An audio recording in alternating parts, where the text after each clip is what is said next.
You are listening to A Scary State, and this week we're crossing the Atlantic and heading to Germany. So, Lauren? Yes, Kenzie? Let's get scary. Hi, it's been a while. It has been a while. It's been a while. That was probably the best intro I've ever done. I know, I'm actually very proud. It was like a little pizzazz. A little pizzazz. Didn't even screw it up the first time. I know, we didn't have to restart the recording. Got it done. But it's been like over a week. I know. I felt deprived. I know. It was So a long sad. time. But the reason why, I went to Blue Ridge Rock Fest. It was so amazing. It was so amazing. Oh my God. Be jealous. We had 4 days of rock music, like A Day to Remember, I was gonna Motionless say, in White. How were they? So amazing. Ugh. And oh my God, okay, my favorite day ever was Saturday. It rained. So everyone was, but okay, here, I have a reason why. Everyone was soaking wet. My rain jacket didn't work anymore. Sounds like a great time. Well, listen, I had to take off my watch because it was so wet. But at that point, no one cared. So we go to the pit for Pierce the Veil because I love Pierce the Veil. Mm-hmm. And it was cool because he was like, the last time we were on tour was 5 years ago. I saw him on his tour 5 years ago. I was like, oh, it's meant to be. It's crazy how things come full circle. So we're right in the pit, and the whole time, like years have been going by since I've been telling Joe, if I ever see them live, I want them to play May These Noises Startle You right into Hell Above. That would just be my dream. And then they started playing it, and I looked at Joe, and he was like, is this it? I said, this is it. And so I lost my mind. Everyone in the crowd was going wild because everyone was like, it's raining, we're wet, we don't care anymore. Yeah. It was the most fun I've ever had in the pit at a concert, ever. Did you get whacked in the head by anyone crowd surfing? No, but we helped good. many. I did lose a nail from no. a crowd surfer, but I glued it back on. That's pretty good I got hit in the head once. Yeah, the good thing about being short is you have tall people around you Fair. who just move all the people over your head. I barely even touched a single person. I'm average. Yes, you are. If I'm going to be in the front, I stand on the edge Yeah. so that I don't have to do that. I did not care where I was. I just wanted to be in the heart of it. And it was the most fun day I've ever had. I'm scared of those because I don't want to be like in the mosh pit and get trampled. The mosh pit literally opened up right next to Joe. And so he's like pushing everyone out, like protecting all of us girls behind him. And we're like, oh my God. And then, at A Day to Remember, a mosh pit opened up and like Joe and I were in the center of it. And I said, nope. And I like pushed him through the crowd and I like rammed past this guy. And I was like, I am so sorry. I did not want to be in that. And he's like, it's okay. I totally understand. One of the last times I went to Warped Tour, our friend Tom was in a mosh pit, comes out, has this like horrified look on his face. And we were like, what's wrong? He's like, I just accidentally elbowed someone and her nose started bleeding. Oh, no. I was like, this is exactly why I don't go in those. I mean, par for the course if you're in a mosh pit. Right. Like, it's gonna happen. It was just so funny the way he said it, like, on his face. And, like, the amount of times the shows had to pause for the EMTs to, like, come down and take care of someone. At least they paused. No, it was awesome. They, like, actually talked about everyone. They're like, thank God for, like, because everyone would put up an X with their arms. And that's how the guys on stage would know to stop the show. So it was actually a very nice little system we had there. At least they listened and stopped the show. I know. This group of people may seem very scary, but they are very caring. They're the nicest people Seriously. ever. Every time I go to Warped Tour, they may look terrifying, Yeah. but some of the nicest human beings. Yes. So kind, so friendly, so welcoming. Caring about you, making sure you don't get hurt. If you do get Yes. hurt, you're pulled right back up and made sure you're okay. Absolutely. But, oh my God, it was an incredible weekend. There were, of course, some snags, but, you know. As long as most of it was a good time. Oh, we are going back next year. Yay. Joe already agreed to this. I'll go. Okay. As of now, I don't have a wedding. That's why I couldn't go. Oh, okay. Or else I would have gone. It'll be in September again. That's fine. We might camp. No, listen. People we talked to made it sound really fun. And there's no waiting lines. Like, you don't have to wait for, like, the bus to get there. And here's the best part. If there's no bands you want to see for, like, a couple hours, you go back to your tent, you drink, you eat, and you come back in. If you have only day passes, like we did this year, you can't leave. Where do I shower? They had shower tokens, but they said it was bad. They didn't work well. So the guys Where do I go to had the bathroom? porta potties. That's what it's going to For be. 4 days? Inside the venue, that's all you have too. That's one thing when you're inside the venue, but what if you have to go to the bathroom in the middle of the night, Miss Tiny Bladder? No, I know. It's going to suck. And showering? I don't know. They have camp showers that you pour water into and you pump it, and they said that was better than the showers they had at the venue. So Well, we're thinking about camping because I don't want to wait in 4-hour lines to get on a bus again and drive an hour away. I don't camp. And pay $500 a night for a hotel room. I don't camp. Or $1,800 for an Airbnb. I'll make you camp. So, Mackenzie. Oh, I'm the one who reads. I was going to say, what's up, Lauren? All right, I will tell you about... Oh, wait. What? I didn't tell you about the ladybugs. No, you did not. We have ladybugs. Are you just, like, growing them? Raising them? Raising them? So we learn about, like, ecosystems and things like that, and in second grade, they did butterflies. And so they got monarch butterflies from caterpillar to butterfly. When I was a second grade teacher, sure, I have videos of releasing the butterflies. But as I'm watching them fly away, I lean over to one of my teammates. I was like, how fucked up would it be if a bird just Have you seen a video like that, though? There was a video where some school did that. They grew the butterflies, they released it, and a bird swooped and ate all the butterflies. Yep. And I was like, if we could just make it to the tree lines, let's not traumatize these Out of children. sight, thank like, you. It was fine. It was good. But now we have ladybugs. So far, from what I've heard, ladybugs don't tend to make it to the ladybug part. But so far, mine seem to be kicking. I named them Lady George. So if they're a girl, they can go by Lady. And if they're a boy, they can go by George. Or if they want to go by both, they can be Lady George. So that's beautiful. They're named Lady George. I like it. And the kids are very excited. That's cute. So when I came in today, I had a good amount that were still alive. Okay. So everybody cross your fingers that at least one makes it to the adult stage. And I thought I was going to be grossed out because, you know, me and bugs. Yeah. Like, there was a bug in my costume today. Screamed. But ladybugs aren't gross. No, they're so tiny. Yeah. I don't know why, but I pictured, like, more of a worm-looking thing, and it's, like smaller than a grain of rice. They're so small. That's cute. Yeah. I like ladybugs. The bug in my costume was not cute. It was like a beetle. My kid showed it to me. I screamed. Bug pops up again. And is now on the desk. Slams it with a shoe.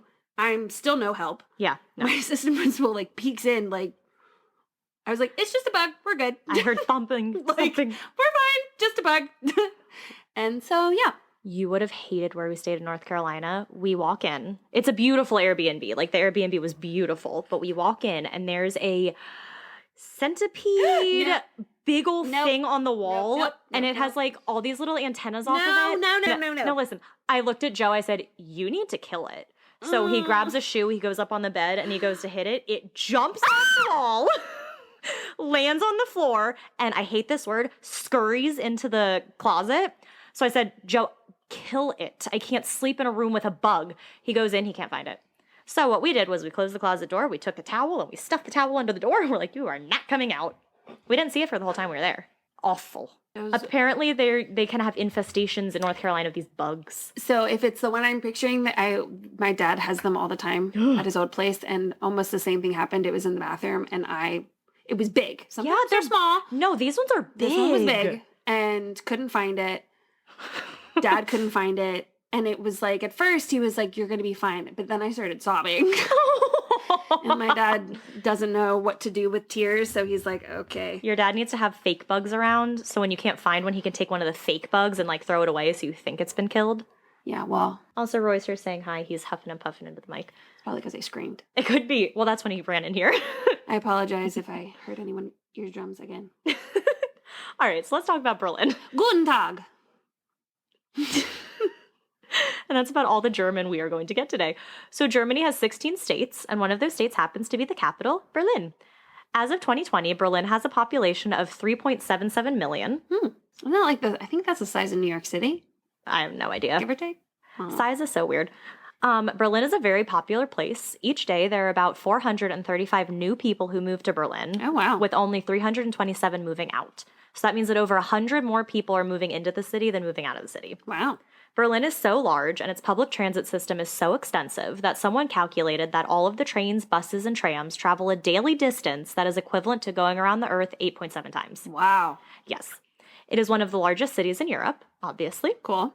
An estimated 50,000 people party in Berlin every weekend. Hell yeah. And on New Year's Eve, there is a famous nightclub called, oh God, we so apologize for these pronunciations. We're going to try really hard. We have our pronunciation thingy up and ready to go, but they do it with an accent, and it's hard to understand. So this nightclub is called Berghain.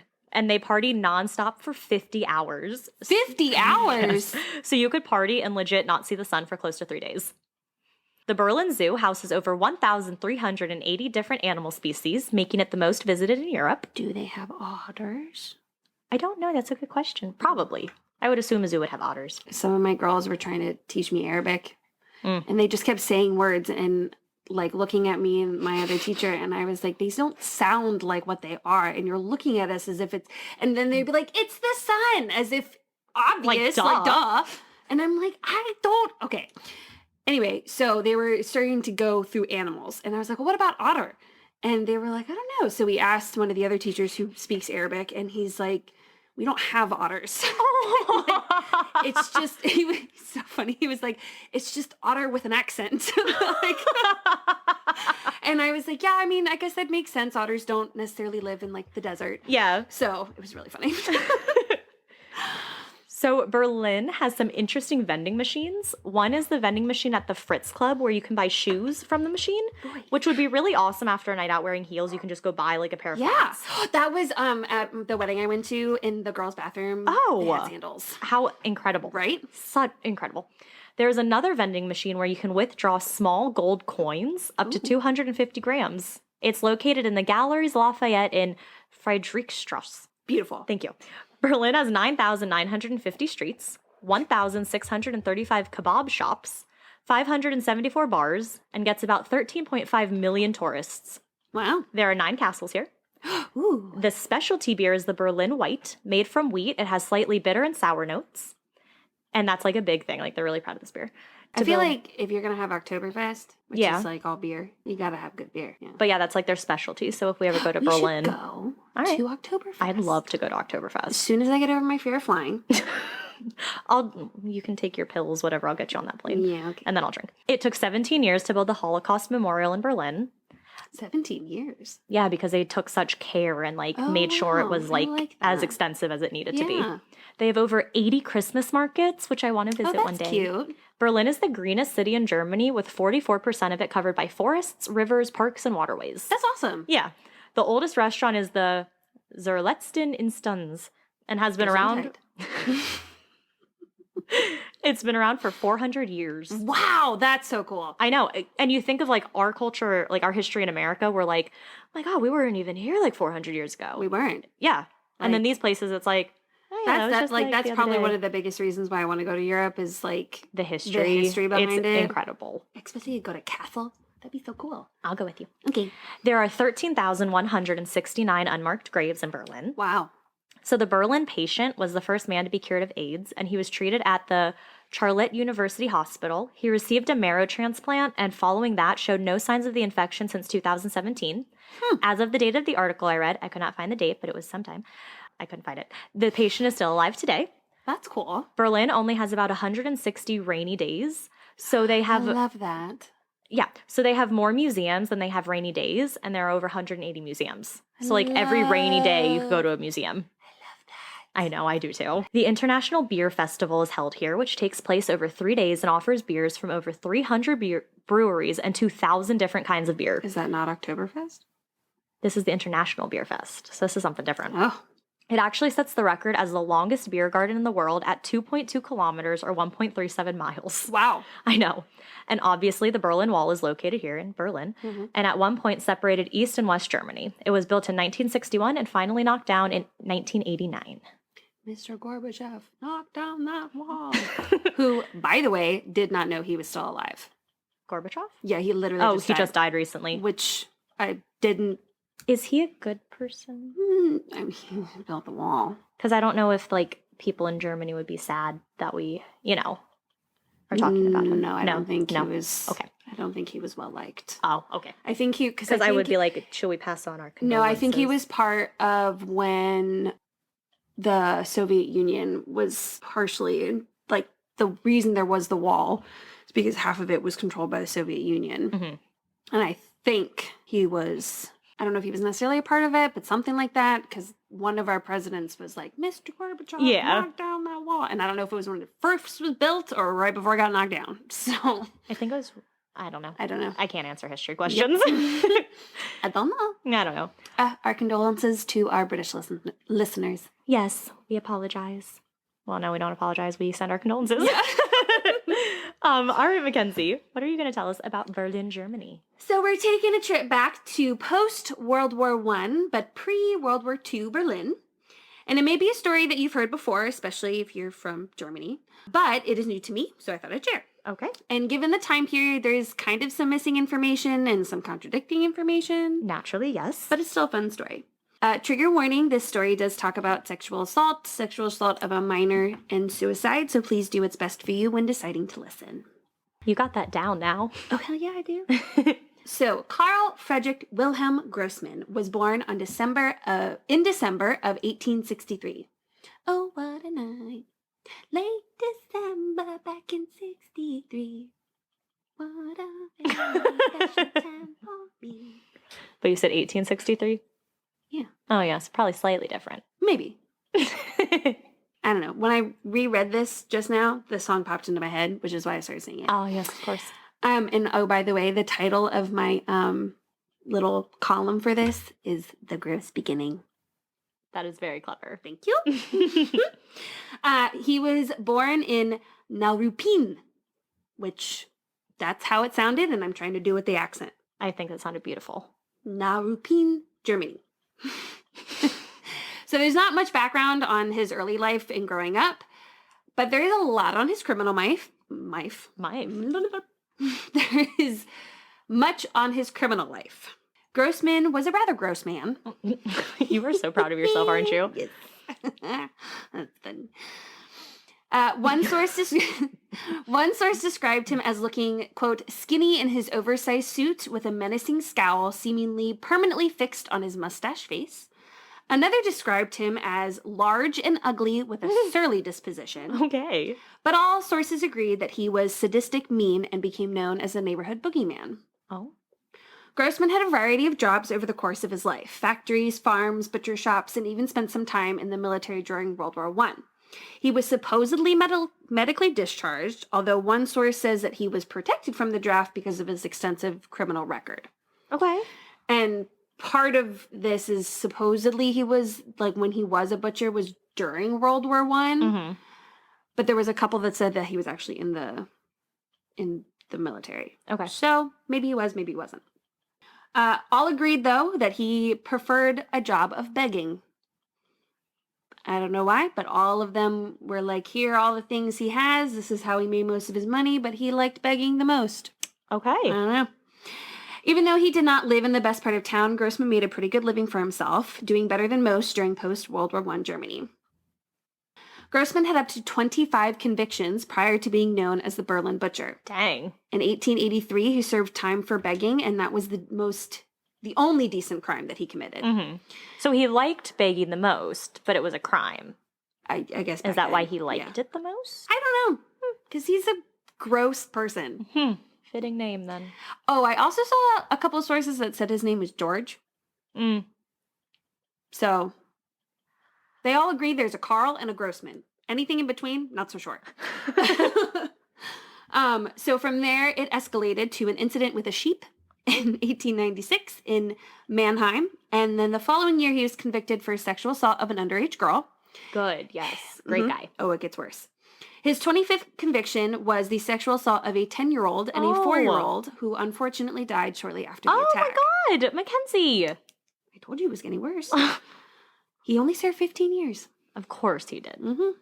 After his release, he made his way to Berlin and rented an apartment. He rented an apartment at 8889 Lange Strasse, which literally translates to Long Street. Mackenzie just listened to the pronunciation and it didn't sound like that. I tried really hard. I could see it in your face. The concentration is there. Normally I try to do it phonetically, but you can't do No. You can't do the phonetically. No, you can't. So Grossmann was not liked by his neighbors, but since he was always on time with his rent, the landlord let him be and let him stay. Good. He would go out for all hours of the night and return with drunk sex workers on his arm. Strange smells and sounds would come from his apartment. Given the area, most of his neighbors paid no mind to what occurred, but Grossmann would have excuses for the smells, claiming that it'd be rotting chicken. Ew. It was not rotting chicken. Oh my God, today at work, I was putting my food in the fridge. Someone had baked salmon Ugh. and vegetables, and they had it on the baking tray in the fridge, not covered, in the fridge at work. And so, of course, I'm telling people, oh my God, it smells so bad, go look at the fridge. And so we go look at it again, and it had like pink goo, Ew. but it was covered now, meaning that they ate it at work. This gross, I don't know. Don't bring uncovered fish to work. Ew. Yeah. Ew. And then there was a Red Lobster bag that's been in there for a month. Ew. And finally, one of my coworkers, he was like, I'm just going to throw it away. And I said, you were doing the like Lord's a work. hazmat suit. I know. I was like, you're doing the Lord's work. So he threw it away. Because that fridge has been starting to get kind of smelly. No shit. Occasionally taking in a runaway or a homeless woman as his housekeeper, offering them shelter, food, and a job in exchange for performing housekeeping duties, among other things. No, of course.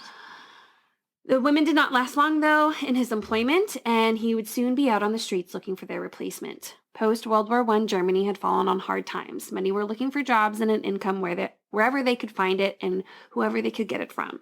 Grossmann took advantage of these hard times and employed many women for various tasks. Of course he did. Mm-hmm. He sounds awful. He's disgusting. And his pictures look gross, too. Like, he looks just gross. Yeah. In the spring of 1918, police began to discover the remains of... Oh, definitely can't pronounce that one. That's not even gonna... There was, like, T's and D's next to each other, and I just... Yeah, when too many consonants are next to each other, it gets very confusing. I don't even think our mouths make those noises. His does. Yeah, because he's German. The Luisenstraßen, I fucked that up. That sounded fine. Canal. And the Engelbecken Reservoir. There you go. Nailed it. I tried really hard. I don't think our American mouths can make some of these German noises. No. I have a hard time hanging a lot. And just... even the way he said it, I was like, I can't hear it. Like, I can't understand how I would replicate this. I need it, like, broken down right. by parts. So, we are trying. We promise. The bodies of these women were in various stages of decomposition, and many were dismembered. Many were unable to be identified, which made catching their killer all the more difficult. Police continued to discover bodies over the next couple of years. In October of 1920, Frida Schubert went missing in Berlin. She had recently arrived to Berlin and began work as a sex worker to make ends meet. Police soon discovered the remains of a body that were later identified to be Frida Schubert. One report stated that she had been so badly and so brutally dismembered that her arm had been torn from her shoulder and her heart had been pulled out of her ribcage. Oh, yeah. So it can happen, Kenzie, like what we talked about in Yuma, Arizona. Oh, you know what? I'm not even going to go down that road. When police were investigating her murder, they discovered that she was last seen going home with Grossmann. The police questioned him, and he did confirm that Frida had been in his apartment, and he had confessed to hiring her for sex work and admitted that she had left her purse at his apartment. Okay. But that was the last he had seen of her. Of course it was. And since police had no other reasons to suspect him, he was not taken into custody, and he was let be. Mm-hmm. For about another year, bodies continued to be discovered along the canal. In early August, both Elizabeth Barthel and 24-year-old Johanna Sanowski, Sounds good. thank you, Yeah. had been reported missing. Joanna was a mother and was trying to find work as a maid before she disappeared. At this point, there were over 20 reports of missing women. Some of those missing person reports were actually reported by Grossmann himself. Oh. He would regularly visit the police station, claiming to hire these women to do housework and that they would steal his money and disappear. Even the local policemen were starting to become disgusted and annoyed with this man. Unfortunately, because of how they thought of Grossmann, the police did not put much effort into finding these women, assuming that he was a cranky old man and that there was no merits to his claims. Yup.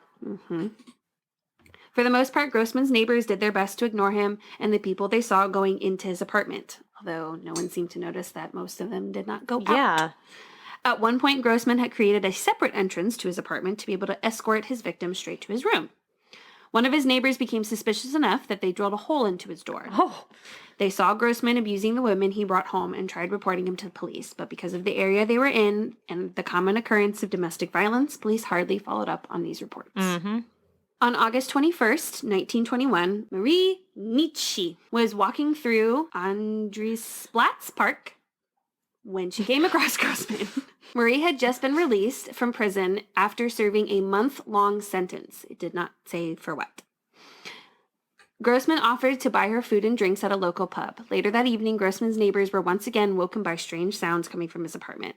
This time, though, the sounds could not be ignored. Screams were so loud coming from his apartment that the landlady who lived above him finally called the police. Gosh, finally. By the time the police arrived and broke down Grossman's door, Marie had already been beaten to death. Oh. Grossman had been in the process of dismembering her when police arrived. Thank God they can catch him in the act. Mm-hmm. I mean, not that the act is a good thing, but you know what I'm saying. I know what you're saying. I saw one report one source said that she was tied up almost like a pig. So, Ugh. yeah. Grossman was arrested and was waiting to stand trial. Police investigated his home and found at least 3 to 4 blood stains that were from at least 3 to 4 different people. Mm-hmm. Given the technology that they had at the time, they were able to connect Grossman to some of the missing/murdered women that they had previously identified. They also discovered a journal where Grossman had admitted to killing at least 20 different women. Wow. Some reports claim that Grossman said it himself and confessed to these crimes. Some mention the journal. Mm-hmm. So, while others say he only confessed to the 4 that matched the blood in his apartment, police think that he may be responsible for over 100 murders. Wow. Yeah. During his trial, many witnesses came forward to testify against him. Some of these women were abused or assaulted by Grossman and barely made it out alive. The prosecution made claims that Grossman was responsible for the disappearance of at least 23 women, although it was very difficult to prove. Yeah, I can imagine why. Karl Friedrich Wilhelm Grossman was convicted of first-degree murder and sentenced to death. Some reports claim that Grossman laughed when he was given the verdict. And on July 5th, 1922, Grossman hung himself in his cell before he could be executed, taking with him the true secrets of his crimes. Wow. So, why was he called the Borderland Butcher, you ask? It's not just because he once had a job as a butcher or because he chopped up his victims. While it has never necessarily been proven, except one report does claim that Grossman admitted to this, so we'll take it for what it's worth. Many believe that while Grossman was working as a butcher and a hot dog vendor, Ew. he would use the dismembered bodies to supplement the meat shortages during this time. So it is possible that people who bought from him may have consumed human flesh. I hate that. Yeah. I don't like that. No. That's like Sweeney Todd. Yeah.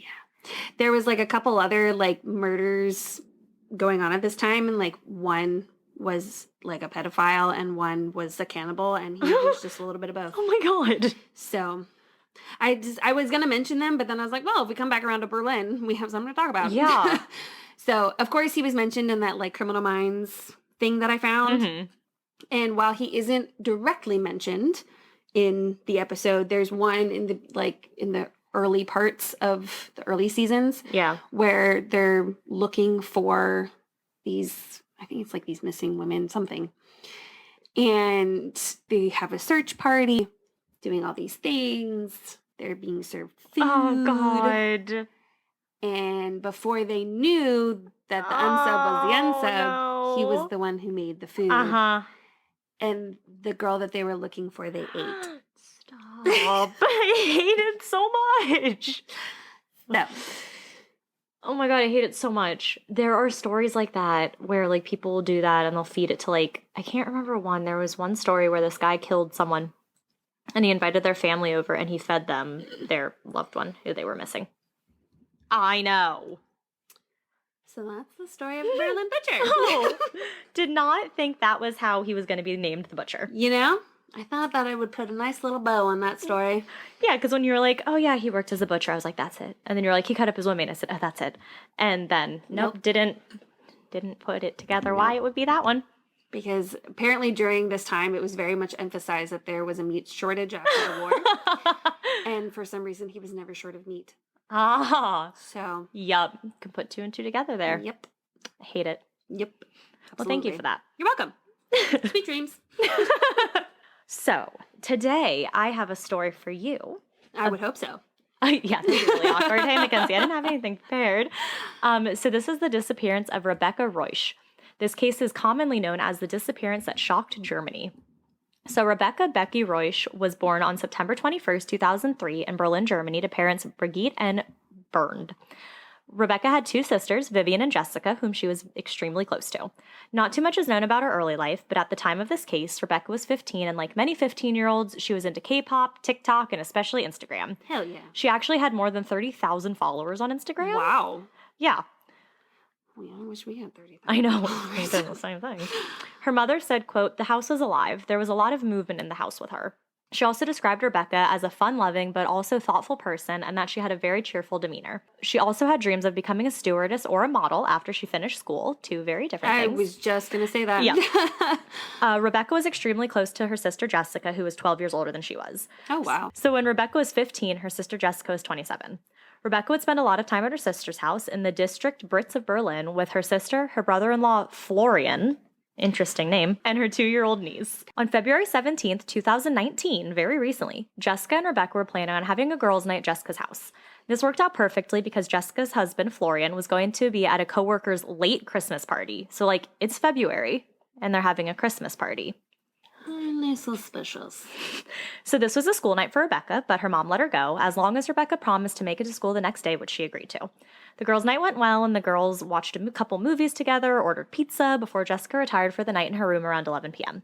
She had work the next day and had to be up early to take her baby to daycare. Rebecca fell asleep on the couch in the living room. At about 5:45 a.m., Florian arrived home from the party he had been at, slightly drunk. Slightly intoxicated. He then walked into the main bedroom and laid down next to his wife, Jessica, in bed. The next morning, Jessica woke up early, and around 7 a.m., she was ready to leave the house with the baby. The two left, leaving Rebecca and Florian as the only two in the house. Oh, no. About 15 minutes later, at 7:15 a.m., Rebecca's mother, Bridget, called her to wake her up and pretty much remind her that she had school that day and needed to get ready and get going. Brigitte called her phone, but the phone was disconnected, so the call didn't go through. So Brigitte called Jessica, who had told her that she had already left and that Rebecca had still been asleep around 7 when she had headed out, though she hadn't actually seen Rebecca when she had left. She'd been in a hurry with the baby and didn't think to check on her sleeping sister. Totally fine. Rebecca's mother then called Florian, the only other person in the house with Rebecca at the time. At first, he didn't answer. Brigitte said that Florian, quote, just pushed away. I'm not truly sure what that means, but it upset her. I guess just not answering the call. Yeah. So just as she was about to hop in her car to head over to the house, Florian called her back. While he was on the phone with Brigitte, he checked the living room for Rebecca, as Brigitte asked, and he told her that Rebecca was no longer there. So Brigitte just figured that Rebecca had already gone on her way to school and that she just forgot to charge her phone the night before. Her school was located in Berlin's Neukölln district. But though she tried to rationalize it, this still struck Rebecca's mom as a little odd. School didn't start until 9:50, so when Rebecca... Wow, that sounds amazing. I know. I know. What time do they get out? I don't know. That's a good question. So why would Rebecca be ready and out of the house at 7:15, about 2.5 hours, whole hours before school even started? That doesn't make sense. No. So her mom decided to send a message to her via WhatsApp around 8:30 a.m. The message went through and said delivered, but it was never read. So this at least indicated that the phone was now on. Though all of these situations were odd, the family wasn't really concerned. That was until they received a call from Rebecca's school informing them that their daughter never showed up. After receiving that awful phone call, her parents immediately called the police and reported their daughter as missing. So an investigation begins immediately, and almost immediately it was noticed that Rebecca's belongings were missing, like her clothes, a bag, her backpack, her wallet, and an instant photo camera. One other thing of note that was missing from the house was a purple blanket. Some say it was Rebecca's, and one that she often had with her when she was sleeping over. Like my pink blanket. The police made quick work of getting out the word that Rebecca was missing. They actually worked it as a missing persons case, as opposed to police always wanting to say it's a runaway case. Yeah. The police did not believe it was a runaway, though many did, as Rebecca had a loving family, one who she also loved, and would have no reason to run away. Well, and if she hasn't done it before. Right. Pictures of Rebecca were also released to help identify her if anyone happened to see her. But her parents were not very happy with the pictures that were picked. They believed the pictures chosen did not accurately represent Rebecca, and that if people were searching for her, based on those photos alone, she would not be found because the photos didn't look like her. Oh, wow. And this is large part due to the fact that, she was on Instagram, she was on TikTok, so there's a lot of filters. And even if you're not meaning to filter, there's, fun filters and, Yeah. So they just said that there were so many filters applied that it just did not look like her. Yeah. The police also released information about what she may have with her, to include a fluffy pink jacket, ripped jeans, a white RAP monster t-shirt or hoodie, black and white Vans, a pink handbag, and a red backpack. A search party was assembled and a huge search began. They did search far and wide, even stretching into neighboring Poland. They followed many tips that came through, but nothing was found of Rebecca. And the family was also really unhappy with the behavior of the investigators. They just said they didn't feel like they were doing their job. And like an example they gave was after 2 days, Rebecca's cell phone still hadn't been located, which I get why that would be hard, but also if you're like an investigator, you should have some clue. Right. I don't know. So on February 28th, 10 days after Rebecca went missing, the first suspect in her disappearance was arrested and taken in for questioning. Can you guess who that might be? Florian! It is Florian! This arrest actually took everyone, to include Rebecca's family, by complete surprise. But the police had their prime suspect. Florian was questioned and had given his statement to the police, but they noticed that there were one too many contradictions for his story to be believable. Here are the police's reasons for their disbelief of Florian's story. On the day that Rebecca disappeared, according to Florian, he had arrived home at 5:45 a.m. and had immediately fallen asleep until about 8:45. But according to the internet router data from their house, he had continued to be on the internet well beyond that 5:45 a.m. time. Some sources say he was watching porn. Other sources say he was texting. Others say he was just browsing the internet. But whatever the case may be, he wasn't sleeping when he got home like he claimed. So why lie about something that simple? He also said that, around 7:15 a.m. when Brigitte called, that Rebecca was no longer at the house. Well, Rebecca's phone was still connected to that router at 7:46 a.m., which wouldn't make sense as Florian said that she had left at 7:15. The router also shows that Rebecca had last signed into it around 8 a.m. Also on this day, February 18th, at 10:45 a.m., Florian's car was seen on a traffic camera, and one of the YouTube videos I watched about this, it gives you the name of the traffic camera. It's a 24-letter word. 24 letters? Yes, to like say the name of this traffic camera. The only 24-letter word I can say is supercalifragilisticexpialidocious. And that might even be more than 24 letters. But yeah, so I didn't decide to include it in here. That's fine. So they saw his car traveling east in the direction of Poland. Where they lived in Berlin to Poland would be about a 1.5-hour trip. The car was seen again going in the same direction in the late evening of February 19th. But about this odd trip Florian took, Rebecca's father, Bernd, said, quote, "The whole thing is connected to something else that I am not allowed to talk about." He went on to tell Florian to just confess to why he was driving so that the suspicion would be off of him and they could focus on finding the right person. There were many exits that went off of the highway along the way that Florian traveled, and all of those areas were searched. They brought in helicopters as well as dogs searching for a scent. And some search dogs actually did pick up a scent. It was believed that they picked up a trace of Rebecca near a forest in Brandenburg, which is a town just outside of Berlin, a town that Florian was heading into on his random drives to Poland. Why was he on his random drives to Poland? And another thing, Rebecca's genetic material, some hair and fluff from a pink jacket, were found in Florian's car. But this isn't necessarily odd because Jessica also used the car and Rebecca had been in the car many, many times previously. But also, fibers from a blanket were found in the car, and that particular blanket was the one that she had, the purple one that is now currently missing. Yeah. But due to lack of substantial evidence, Florian was released. And around this time, Rebecca's case went from being classified as a missing persons case to a homicide investigation. Whoa. For a little over 2 months, the police kept an eye on Florian until he was, again, arrested on March 4th. But the family was unhappy about this. They truly believed there was no way Florian was guilty and that the police were wasting their time on the wrong person. He was again questioned, and police were able to get a bit more information out of him this time. He finally admitted to why he was driving to Poland. Apparently, he was going to meet a drug dealer, and he had been afraid to reveal this at first as he didn't want to get in trouble being involved with drugs. Much better than murder. Right, and his dad or stepfather-in-law being like, "Oh, just tell him about it, like something I can't talk about." It's like, so what is this drug thing that your whole family's in on, you know? Yeah. And apparently that return trip to Poland was because he had forgotten his wedding ring there. I don't know what you do with a drug deal that would result in you losing your wedding ring, but... So police were hesitant to believe this story. 2 + 2 does not equal 4. They, as we are, have no idea how common it would be that during a drug deal you might misplace your wedding ring. Not a very common thing to happen. It wouldn't be. The police more so thought that, burying a body could much more easily cause you to lose your wedding ring. So again, the police searched the entire area in Poland where Florian said he was, with helicopters, boats, on foot, the whole 9 yards, and they found nothing. But again, due to lack of evidence, he was released. Do you think people not in America understand the phrase, the whole 9 yards? Oh my God, I actually didn't even think of that. Why do we say that phrase? I'm assuming it has something to do with football. That's what I think too. It just means all the things. Yes. Yes.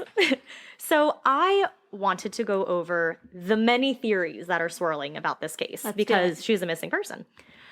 So it's still an unsolved case, and one detective working on the case has said, quote, "This is anything but a cold case," meaning that they're going to keep working on it. Good. And naturally, with any mysterious disappearance, there are theories and bits of news info that come out that add to the mystery of the case. So our first theory and suspect is obviously the brother-in-law Florian, the last person known to be alone in the house with Rebecca. Yet he has been questioned twice already, and police still have their suspicions, even if they aren't able to find the condemning evidence. So first, at some point, an ex of Florian's came forward and shed light on the fact that during their relationship, he had been abusive, both physically and sexually, which kind of leads into the theory that police have of what happened. So as of February 2022, this is what they believe happened, though they have no evidence this is what actually happened. Sure. So it's known that Florian and Becky were alone in the house together after Jessica left. Becky, Rebecca. They believe that at some point and for some reason, Florian had an outburst. Maybe for the fact that Rebecca was asleep on their couch. Was he like that to her sister? I didn't find anything, but they believe he had an outburst, so maybe it was a common thing. Weird. So I feel like if it was a common thing, then why wouldn't her family also? They never went into that. That's a really good question, but they never went into it. Okay. So it could be the fact she was asleep on their couch, or just because he had been heavily drinking. Yeah. It is then believed that he, trigger warning here, sexually assaulted her before killing her. He then wrapped her in her purple blanket and drove to Brandenburg to bury her body. He drove... Did her sister see her sleeping when she left? No, she didn't look. Okay. Like, it wasn't a thing where she was like, oh, where's my sister? She just didn't look. Yeah. Because she was, getting ready out the door, not paying attention. Sure. So he drove back home, but was thinking about how maybe he messed something up with her burial, so he drove back a second time to fix it. But all the police have is circumstantial evidence, nothing that is enough to actually convict him. This is just kind of what they think happened. Yeah. This theory with Florian kind of goes into a theory that some journalists have put forward. So 2 investigative journalists, Lena Neat-Tamer and Miriam Arndt, have been looking into this case. They actually have a podcast where they look deeply into this case. They focus just on this one. It's called In the Dark, the Case of Rebecca Reusch. They apparently found a lot of new information about the case and have been putting it out there in their episodes. I tried to find this podcast. I could not find it anywhere. Oh, weird. So I don't know if maybe this is going to be in the future and they're just recording everything, but I couldn't find it yet.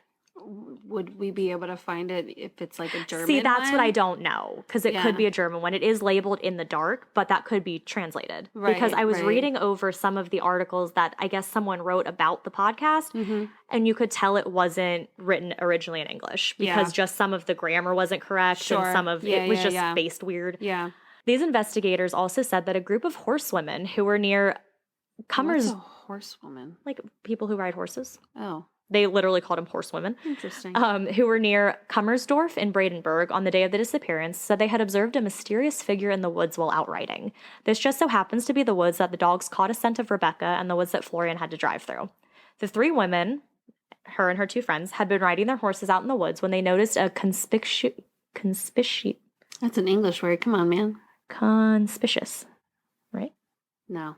They used this word a lot, and so I wanted to use the word, but then I didn't think of how to pronounce it. Conspicuous. Oh, that's how you spell it. The 3 women, so her and her 2 friends, had been riding their horses out in the woods when they noticed a conspicuous figure. I've always heard inconspicuous, so this word just really threw me for a loop. You just take off the IN. I know, but it just didn't register that way, Mackenzie. Conspicuous. Shut up. The women saw a young man in the woods wearing a baseball cap, looking and acting suspiciously. He kept looking around and over his shoulder and acting in a nervous, weird, paranoid manner. The women speculated that he was on his way to a nearby cottage, but that thought went out of their minds when they saw him notice them, then take off running into the woods. They said that he looked and was acting strange. And side note, apparently his outfit matched an outfit that Florian had worn before, with the baseball cap and everything. Mm-hmm. More from... Do you think they call it a baseball cap? Other than a hat? Well, they don't have baseball in Germany. Are you sure? I'm pretty sure baseball is only here. An American pastime? Yeah. I don't know. It said baseball cap in the article, so okay, I'm just wondering. I ran with it. I mean, maybe they call it a baseball cap even though they don't play baseball. I don't know. Just curious. So more of their interview with one of these horsewomen was in the podcast, but again, I couldn't find the podcast. Horsewomen. That just sounds so... I know. So that could be a weird translation, you know? Yeah, like horsewoman. horsewoman. It just sounds wrong. So then we are on to theory 2. So the next theory involves a potentially new suspect named Max. So there's a lot of different sources and aspects of the Max story, so let's just kind of get into all of them. Sure. So Max came into the investigators' attention after Rebecca's family, wanting to be helpful, mentioned that there may be another suspect. Apparently, Max was someone that Rebecca had met online, and they had been talking, planning to meet up. Max was supposedly around Rebecca's age, but lived in a different town from her. She wanted to meet up with him, and due to him living in another town far away, she asked her parents for permission to head there to meet him. Well, they said, nope, absolutely not, which makes me laugh because I met Joe online, and he was from another town, and I went to meet up with him. But you were 21. That is true. No, 22. Okay. 21. I was not 15. So here's where the different aspects of Max come in. The first story is that it is believed the two wanted to meet up. After her parents told her no, she made it known to her parents that she canceled the date with Max. Well, it is believed that she never actually canceled, and they planned to meet up that Monday, the day she went missing. She brought a purple blanket with her to have some sort of picnic with him and headed in his direction Monday morning. A witness eventually came forward saying that they did see Rebecca walking down the road Monday morning with a blanket under her arm. Yeah. That doesn't make sense, because why the hell would she do that on for a school day? Because she would get caught. Or she wouldn't. I don't know. But the reason why they knew she was missing in the first place is because the school called. So a Reddit user named JSSKRRR said that Max was a real 16-year-old boy who had, in fact, been talking to Rebecca, but he lived in a far-off town and didn't miss any school around the time that Rebecca had gone missing, meaning that he could not have been connected to her disappearance. Right. That doesn't make any sense. Yeah. If she sounds like a girl that wouldn't do that, and if she is going to be sneaky, she also doesn't sound like a moron. Right. And going to go in the morning when you have to, no. Yeah. I don't believe this theory. I think it's a bunch of boo hockey. So this Reddit user said that when the real Max heard about his name being used in connection with her disappearance, he got scared and deleted his Snapchat immediately, I guess because they had been talking on Snapchat. But just that one, not his Instagram or any other forms of social media. Another Reddit user, Fabia Fanboy, also said that Max hadn't had contact with Rebecca for at least 6 months prior to her disappearance, so he couldn't have been involved anyway. He also said in his comment that he is German, and the German videos that he has seen have explained this case way better than any English ones do, which makes complete sense. But I don't speak, read, or understand German, so I can only do what I can do with the English sources I have. Fair. Because there were many in German, and I was like, nope. Another theory is that Max had been a sexual predator posing as a young boy Rebecca's age to try to lure her out to him under false pretenses. But police actually did contact this Max, and after looking at the whole situation in social media, they cleared him of any suspicions and decided that he was not responsible and played absolutely no role in her disappearance.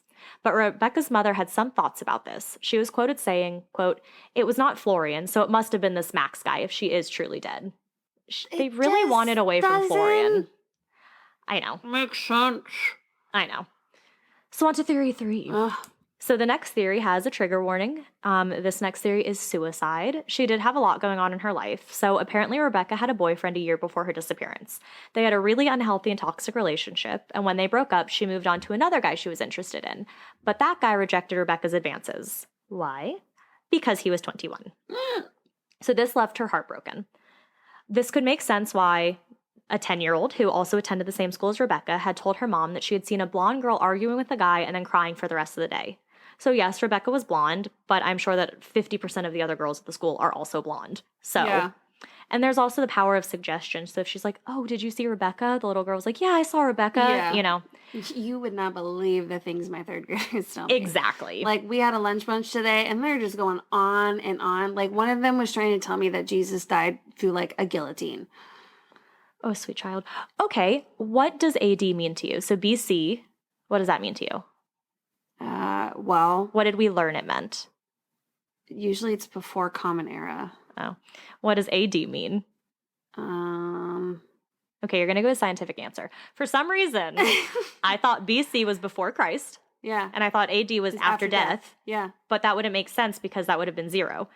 Yeah. I was listening to a podcast today, and one of the other hosts, they also thought the same thing, and they're like, "I totally thought AD was after death. Am I the only stupid one who thought this?" And I said, no, I thought that too. No, it definitely was But what's cool is that co-host, like that podcast host, went to school in Fredericksburg.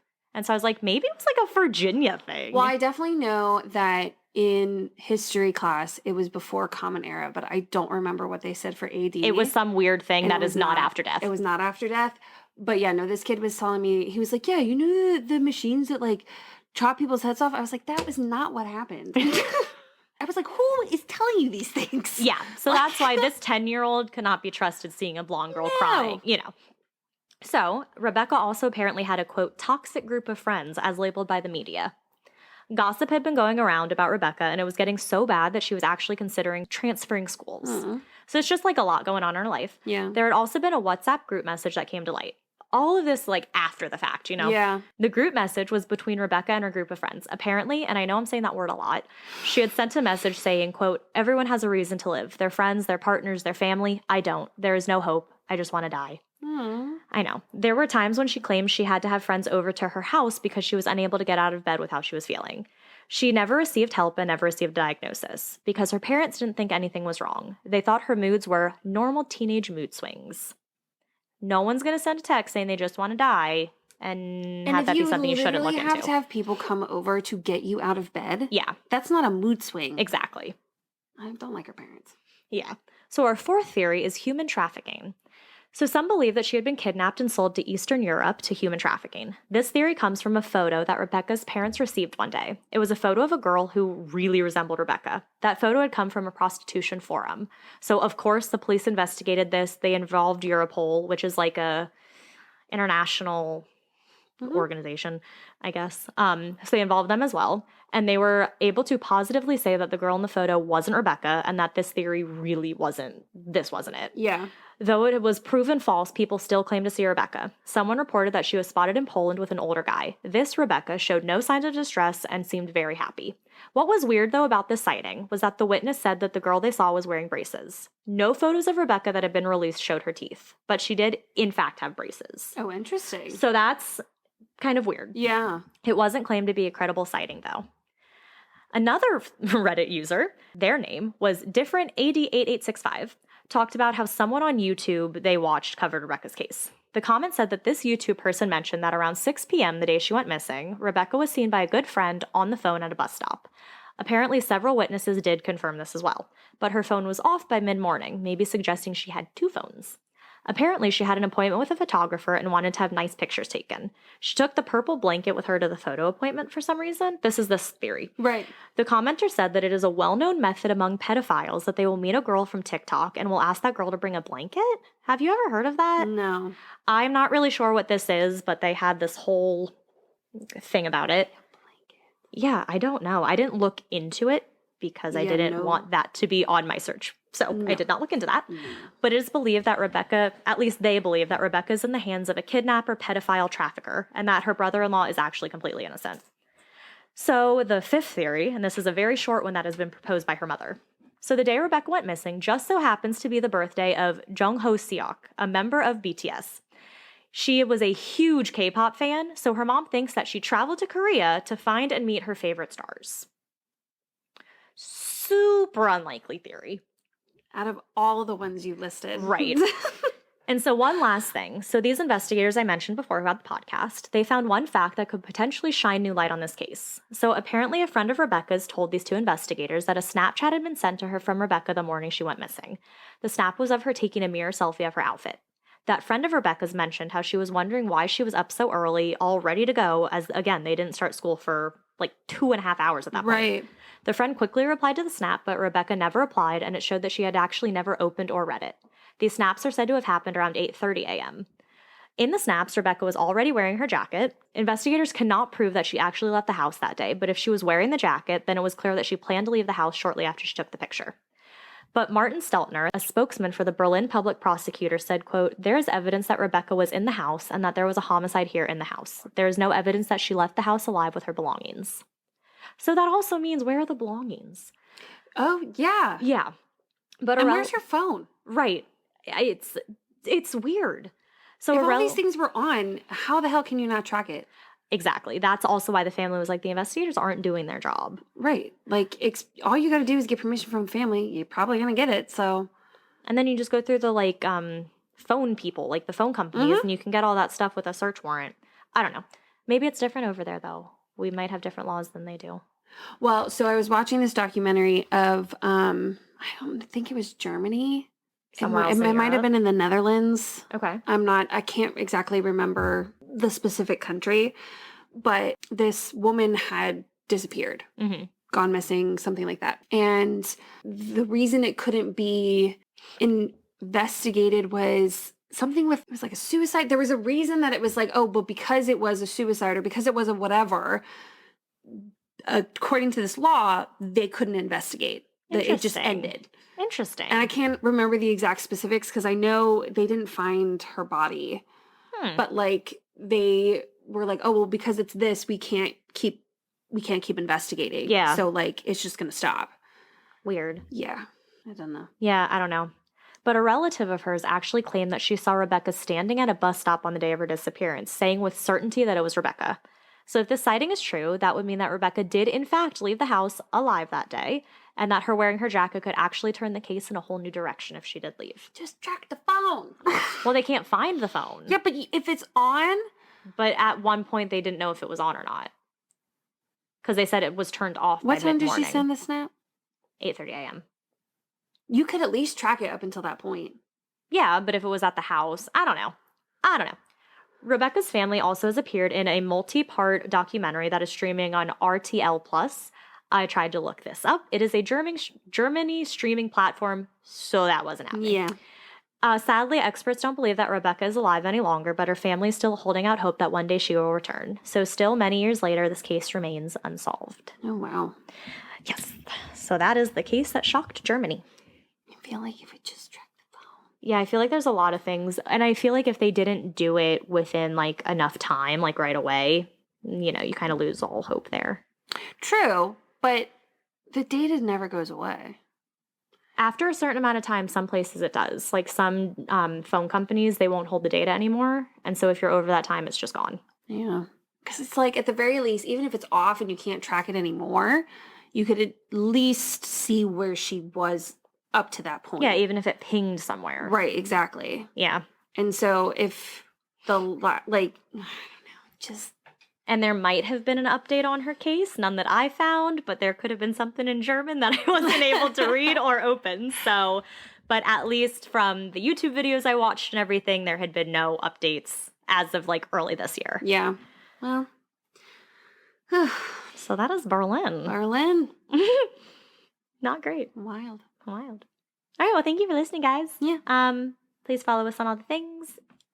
Here, we're going to send, okay. People need to send us their dang stories. So I'm going to say, if you have ever been on a road trip and you have had something scary happen to you, you're a truck driver, you've gone on a long road trip and something scary has happened to you, send us the story. We would love to do this. Is your sign that you need to send the story. Here's your sign. Because maybe people are like, oh, I have a story, or they don't think they have a story, and this will jog your memory. Just send us your stories. Just send it. Even if you don't think it's scary, it probably is. Fucking send it. We'll freak out. Send it to us. Send it. Yeah. We're posting something on Instagram. Well, by the time that this episode comes out, that it will have been gone. Yes. So hopefully you voted. Hopefully you sent us a recommendation. If you didn't see the post on our Instagram story about sending us a recommendation for one of our spooky episodes for October, email us or message us on Facebook. Message us on social media and let us know what you got. Yeah. So, yeah. So I think that's about it. So stay scary. Stay safe.